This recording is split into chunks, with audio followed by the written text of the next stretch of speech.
Guyyaa har'aan tanaa kaapikeetii keessatti wantoota hedduu isin barsiisaa sirriitti akka xumuraatti na dhaggeeffadhaa.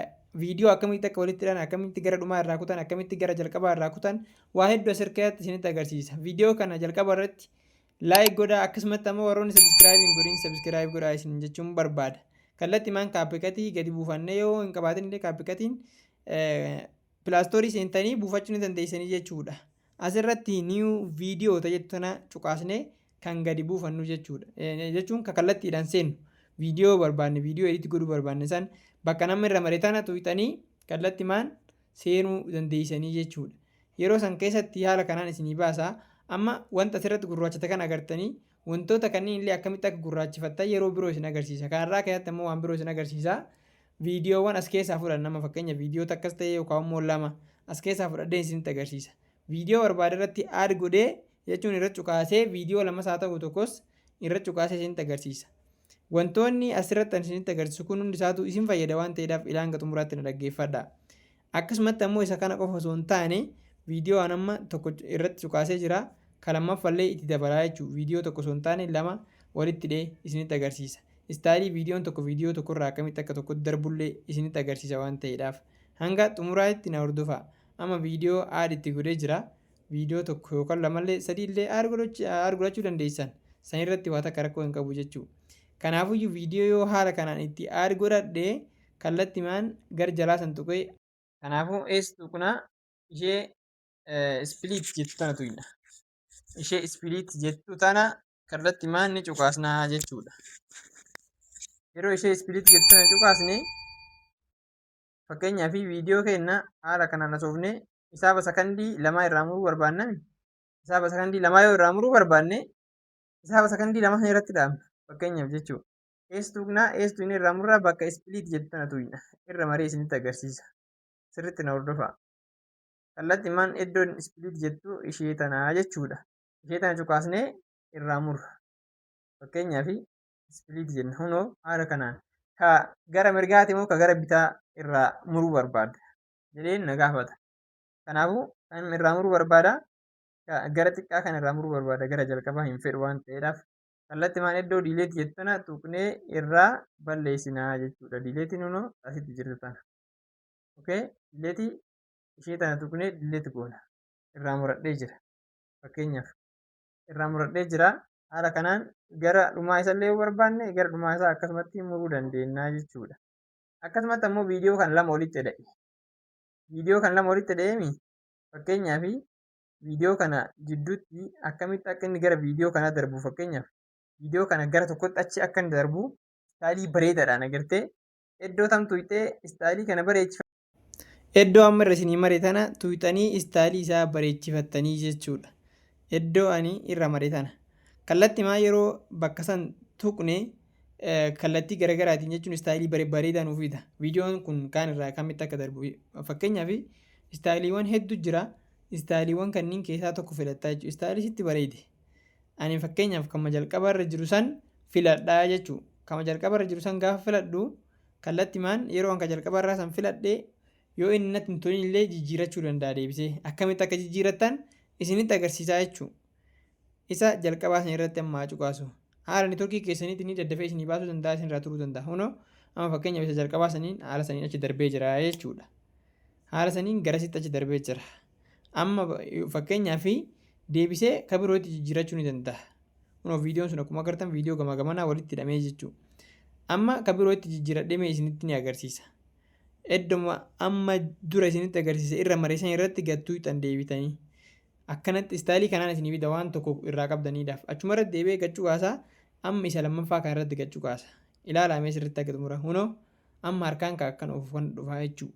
Isa kana haala kanaan sirreeffachuu dandeessan haala salphaa ta'eedhaan. Yeroo haala kanaan isin sirreeffattanitti istaayiliin isaa kan bareedutti filachuu dandeessanii jechuudha. Akkasumatti ammoo isa kana qofaa miti. Faayidaawwan biroos editingii keessatti waliin ilaalaa kan itti fufnu jechuudha. Kun amma istaayilii isinitti agarsiisa. Viidiyoon tokko akka viidiyoo biraatti akkamitti akka darbuu fi wantoota duratti ilaalle wajjin jechuudha. Waa meeqa ilaalle? Waa lama ilaalle. Viidiyoo biraatii fi viidiyoo tokko walitti taatee noormaali akkanumatti ka darbu caalaa akka waan ati walitti niin illee ka fakkaatu gootee akkaataa itti dabarsitu jechuudha. Viidiyoon nama isinitti agarsiisu kun haalaan takka bareedaadha. istaalii babbareedaa jechuun nama hawwatudha inniin kun.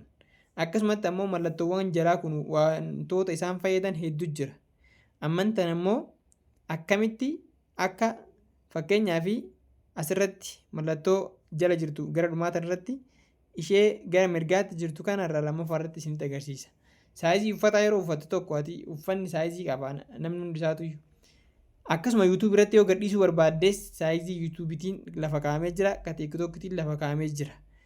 Baakgiraawundii isaas ni ilaallaa jechuudha. Wantoota kana lamaan laallama wal duubaa duraan.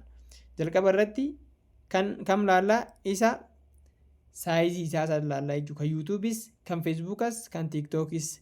Ati fuulduratti yookaan immoo YouTube hojjechuu dandeessa waan ta'eedhaaf sirriitti ilaaluu qabda. Iddoo amma irra isinii mare kanarratti gachuu qaasna. Takka takkaan nu baasa jechuudha. Ammoo TikTokii mallattoo isaa YouTubii wantoota gargaaraan nu baasee jira jechuudha. Yoo TikTok irratti viidiyoo kana TikTok irratti kan maxxansuu hin taate TikTok irratti deeffanna. Yoo YouTube irratti maxxansuu barbaanne YouTubii, yoo Instagram yookaan immoo Facebook irratti maxxansuu barbaanne jara lamaan tokkuma waan ta'eedhaaf san irratti deeffannaa jechuudha. Ani amma YouTube irratti maxxansuudha kan YouTube irratti deebisee raayitii garjalaa kana tuqaa jechuudha. Raayitii ishii garjalaa tana ilaala. Okay? Yeroo kana keessatti nuuf viidiyoon kiyya xiqqaata. Viidiyoon kiyya kun xiqqaate amma gamanni isaa gurraacha yoo ilaaltanii jirtan jechuudha. Yeroo gamanni isaa gurraachatu kana maal godhuu qabda?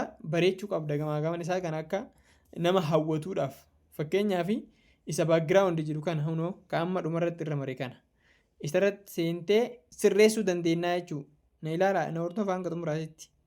Kallattimaan asirratti yeroo seennee jennutti mallattoowwan hedduu nu baasa. Kan aappiin kun of keessaa qabu. Isa jalqabaati irratti kan aappiin kun of keessaa qabu. Inni kun amma aappii kana of keessaa qaba. Kan barbaade irratti filachuu danda'u bakka gurraachatu san ilaala asirratti. Akkamitti akka bareechifattan jechuudha. Namni kun akkamitti akka itti hojjeta jedhee gizee ajaa'ibaa ture jira. Garuu osoo barnoota kana baratii yookaan immoo hin fudhatin dura. Kanaafiyyuu kallattimaan haala kanaan bareechifatta akka barbaadde jijjiirattee. Amma immoo kan filannaa kalarii barbaannetti godhachuu dandeenya. Fakkeenyaaf kalarii ofii kennaa barbaanne irratti godhannee raayitii irratti godhachuu dandeenya. Kalariin daalacha, adii, diimaa kama barbaade irratti godhachuu dandeessa jechuudha. Kana keessaa tokko kan barbaade irratti filatte. Isa kana qofaa miti. Viidiyoo mata hojjettu kana yookaan immoo viidiyoo mata aniif hojjedhu kana kan fakkaatu irratti gattu qaxxammi isa kana irratti jechuudha. Fakkeenyaaf yeroo gachuu kaastee kallattiimaan akka viidiyoo kanaa fakkeenya akka viidiyoo kanaatiin akka duuba baakgiraawundii kan keessi godhu yoo barbaadde akkasitti illee godhachuu ni dandeessa. Filannoo kan keeti. Itti aansuudhaan ammoo akkam gootaa raayitii irratti gooteetiin dabartaa jechuudha. Amma fakkeenyaaf isuma fakkeesseetiin kan viidiyoo saniitiin godhe irrallee jijjiiruu ni danda'a itti deebi'uudhaan. Kanaafuu haala kanaan bareechifattaa jechuudha. Hanga xumuraatti na hordofaa. Viidiyoo kana haga ammaa sabiskiraayib hin goone taananii sabiskiraayib gochuu hin dagatinaa. Yeroo hunda viidiyoowwan isin barbaadanii fi gaafii barbaadan na gaafachuu dandeessanii isinii deebisa komentii jalatti gaafiiwwan barbaadan jechuudha. Ammantaan ammoo maal goona viidiyoowwan kanneen jechuudha. Suuraa biroo irratti galchuu yoo barbaanne suuraawwan bilbila keenya keessaa qabnu irratti galchuu yoo barbaanne akkamitti akka irratti galchinu isinitti agarsiisaa jechuudha. Overlay tajaajila ni filannaa mallattoo irra isinii maree biras darbee kallattiimaan suuraa tokko ni fudhadha. Suuraa tokko fudhadhee add irratti godhaa jechuudha. Suuraawwan as keessa jiru kana keessaa tokko fudhadhee HD godhee irratti add godha. Suuraa kana irras gubbaa isaatis jala isaatis muree isinitti agarsiisa. Fakkeenyaaf saayizii isaatiin siisitee waa'ee suuraa saniitti irraa haasawuu barbaadde. Asirratti wanti isin beekuu qabdan tokko jira bakka sanatti wanti isinitti himu. Sarara adii gadi sararame kana agartanii bakka sanitti fakkeenyaaf sakandii muraasa irra kaa'uu barbaadde sakandii irra kaa'uu barbaadde fakkeenyaaf xiqqoo haasaa tokko haasoftee mee suuraa kana laalaa nama jedhu agartanii jirtaniimi. Akkasitti akkamitti akka ati irraa haasa'uu dandeessu suuraa san yeroodhaa qofa irraa haasoftee balleessuu. Kanaafiyyuu kallattiimaan ni agartaa jechuudha. Saayizii isaallee ni sirreeffatta. Saayizii isaa fakkeenyaaf bakka barbaaddetti suuraa kaa'uu dandeessa yookaan immoo suuraa namoota yeroo akkasitti fidduu saayizii isaa saniin sirreeffachuu dandeessa. Jala isaa yookaan gubbaa isaa irraa muruudhaaf suuraa san irratti gachuu kaasna. Suuraa san irratti yeroo gachuu kaasnee nuti jenne maal nuu fida? Mallattoowwan kanneen nuu fida.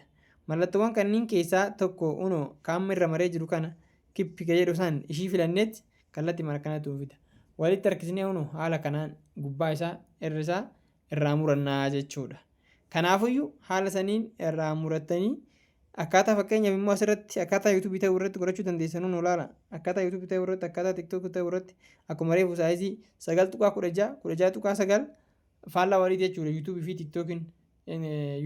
TikTokiin faallaa waliitiin akkasitti irratti godhachuu dandeessa. Gubbaa kan kee gara jalaa kan kee kaa'achuu dandeessaa jechuudha. yookaan immoo mataa namallee akkaataan itti gadi garagalchan sun akkanatti zoorsiftee gadi garagalchuu ni dandeessaa jechuudha. Kanaafuu haala kanaan erga sirreeffannee kallattiimaan jenne viidiyoowwan itti aanu irratti illee fakkeenyaa fi akkamitti funyaan keenyas ilkaan keenyas akkamitti akka sirreeffattu waa hundi isaatuyyuu isinitti agarsiisaa deema. Sagalee babbareedduu eessaa argatee namni tokko viidiyoo jalatti godhata. Sagalee kolfitu, sagalee wantoota garaagaraa isinitti agarsiisaa jechuudha. Viidiyoo kanaa akka xumuraatti yoo dhaggeeffattan waa baay'ee akka barattan abdiin qaba. Gaafii barbaaddanis na gaafattanii isin deebisuu ni danda'a.